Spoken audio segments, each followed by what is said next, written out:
Hoopers, it's LoopDLu. I am back with a tutorial on 3-beat weaves. Not teaching you the actual 3-beat weave, but variations on it and transitions. So if you just learn the 3-beat weave and you want to learn what else you can do with it, this would be your tutorial. First I'm going to talk about transitioning, because once you first learn it, it kind of can feel like a freight train that just keeps going and you don't know how to stop or get out of it. The easiest way to stop would be to, when it's coming around, let's see, actually it's wrong. I just stop it like that. So basically, you stop the hand that's underneath first, and then as this hand is going to come across, you do that grip change, and you end it here. From there, you could wing it out. Oops. And go horizontal. You could go into some other weave. You could do a whole bunch of stuff. You could also, from here, so both of your palms are thumbs up, and your palms are facing each other. You can do that grip change on your thumb where you roll it to get your hands in. And from there you could go into like anti-spins or something like that. So again, you just are doing the weave. You stop that underhand one here, get that one over. So more fluidly, it would be like that. And then from there you could do any number of things. So that is, would be transition number 1. Transition number 2 is pretty interesting. It's something I learned from a Steve Baggs tutorial. And I don't know if he has it on his YouTube or not. I saw it on Hoop University. It's where I learned it. It's this. So I don't know if you've seen that before, but breaking it down is actually kind of tricky for me. So when this hand's coming over, so your upper hand is over, you're going to wing it around your thumb, grab it like that. So now your thumb is up. This hand is going to kind of come down and do a little grip change so that thumb is up. And then the momentum is still going. So I call this an isolation grip change, for lack of a better word.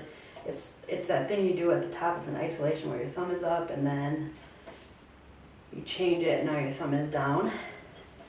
That deal. So you do that here, and while you're doing that, your other hand, which would be on top, just flips over. So that one doesn't actually do a grip change at that point. And then if you want to unwind it, the bottom hand is going to do that isolation grip change. This is now thumbs up because it just comes over. That grip change is underneath. And this one now is thumbs down, it just comes over. So the one on top, you just are literally moving it like that. The one on bottom is the one where you have to do this. So, and if you're switching them 180, they both become on top and on bottom. So they both do that grip change, just one after the other. So what you can do with that is flip into a 3-beat on the other side. So you can basically do turns without having to learn the reverse 3-beat, which would look like this. Flip it back, and weave. Flip it back, weave. The other thing is you could just stop doing the weave altogether here. When it's crossed, you can flip them again, kind of do this thing, or just do any other thing, I guess, that you wanted to do from here. You could go into isolations or something probably from that grip. The other thing would be, I've discovered you could do thread the needle from there. If you're here, what I do is I take this underarm and I make that go all the way around, and I just drop this hoop. So like this. So to do that fluidly, I know I'm probably not breaking this down the best, but it would be like that. If you have questions about it, leave it in the comments. Or find me on Hoop City in the daily practice group, and I can maybe try to break that down more. I don't know, it's kind of something you just get used to. Once you get it, you'll just kind of get it and be able to probably figure out a bunch of things with it. So that is another way to transition out of a 3-beat. The third thing would be to add tosses in, which is sort of a variation, and it's a way to get out of a 3-beat. So when the hoop is coming under, toss it. And that actually makes it a 5-beat weave. And if you toss on both sides, then you are doing a 5-beat weave on both sides. There, toss, toss. I don't have a lot of room in here, so I'm kind of, tosses are a little tricky, but so that would be a 5-beat, or you can just toss it, grab it, and then you got your hoops right here, and you can go into any number of millions of things. So that's a way to get out of it. So again, the toss happens, you come over on the top, you know, and then this hand comes under, and then it's really hard to stop it, isn't it? You do your grip change here, and then you toss it. And then you continue, and this hand comes on top. So it's the hand that's going across your body that does the toss. So that is another way to get out of it, or to do a variation of it. The last thing would be to do turns with it. And then you need to learn the reverse 3-beat weave, which I'm not going to teach here. But there are definitely a lot of good tutorials I've seen online for them. But once you learn that, then you can turn with your weave seamlessly. So now it's doing the reverse. It's a little tricky in here, right? So, reverse, turning 360, or you can turn back this way. So that would be like a 180, and then back 180 the other way. Okay, so that would be that.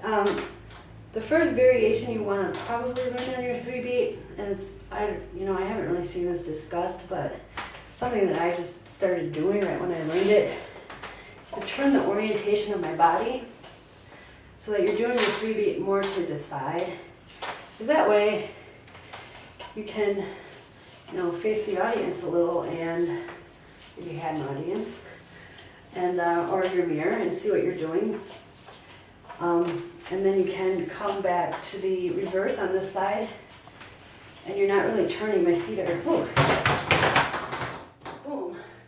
My feet are pretty much staying in place. I'm just twisting my body. So that's an easy way to learn how to get into the reverse. And then you can also do the Steve Baggs thing like this. And then go into a standard 3-beat on the other side. And back that way. Let's see here. So I did the toss. The other variation I have for 3-beats are called static grip 3-beat weaves. That's what I would call it. I have 2 variations I can show you. This first one I learned at Hoop Convergence from a guy. He said a jam one night, so I didn't get his name. Sorry, but it's kind of cool. So the idea of a static grip means that your grip literally never changes. There's 0 grip change. When you do this kind of weave, or your standard chase weave, let's see if I can get it going. There's no grip change, and you can do a 3-beat with that by adding in a Z-spin that will allow you to do that 3rd beat without breaking your wrist, which is why you do a grip change. So to do it, you just really close to the wall. There we go. You just do this spin. So as your hoop comes across, so that's like beat 1, say, and then this hoop comes under to follow. you get into this position where your wrist is stuck. So what you're doing is spinning it all the way around. So the palm was facing me. It's going to spin until the palm is facing me again. And then that gets you into that position where you can weave under again. So that gets the third beat. So it's like one, this guy comes over, does its weave. Wait, I messed up here. Okay. 1, 2, 3, 1, 2, 3, 2, 3, 1, 2. So hopefully you get the idea. So basically when it's coming, you do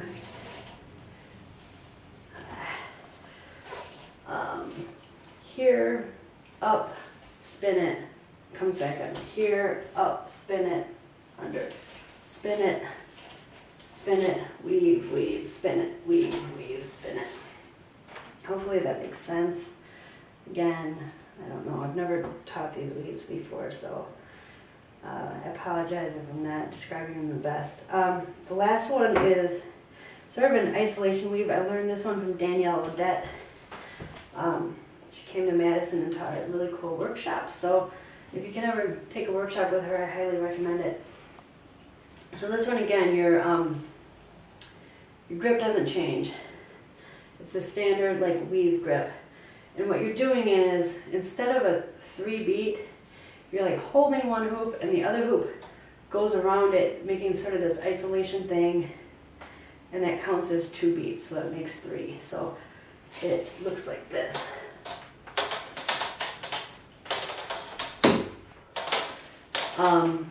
And why this isn't just like a regular chase weave or something like that is because your hands do, your left hand will be on top and then your right hand will be on top. It's the same, your body's making like the same movement as a 3 beat.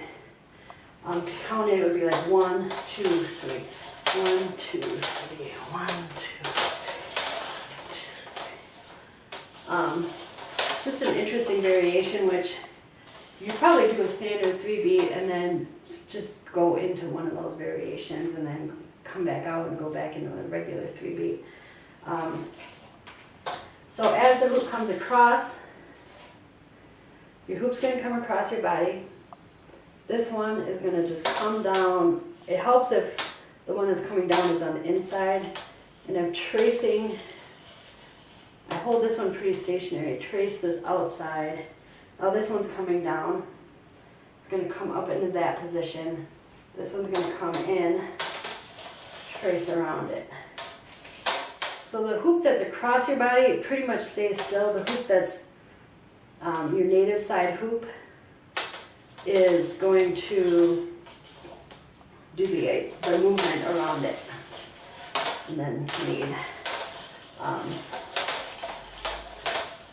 And you can kind of keep moving that, the hoop that stays a little more stationary, but it gets, for me, it gets kind of messed up. So I kind of keep it still. She did do some little variations where she like kind of pulled it across or something. I don't know. I didn't quite catch it all. But yeah, so that is my 3 beats, variations and transitions. I hope that helps. Again, I think I'll just do this a little closer up. Maybe you can see it better. This Steve Baggs thing. So you can see that. So that might help. So it's coming over my hand. This one just kind of turns, and that goes over my hand. And that one turns. So over, turn, over, turn, over. Hopefully that helps. Any questions? Leave them in the comments, and I hope it helps. Thanks.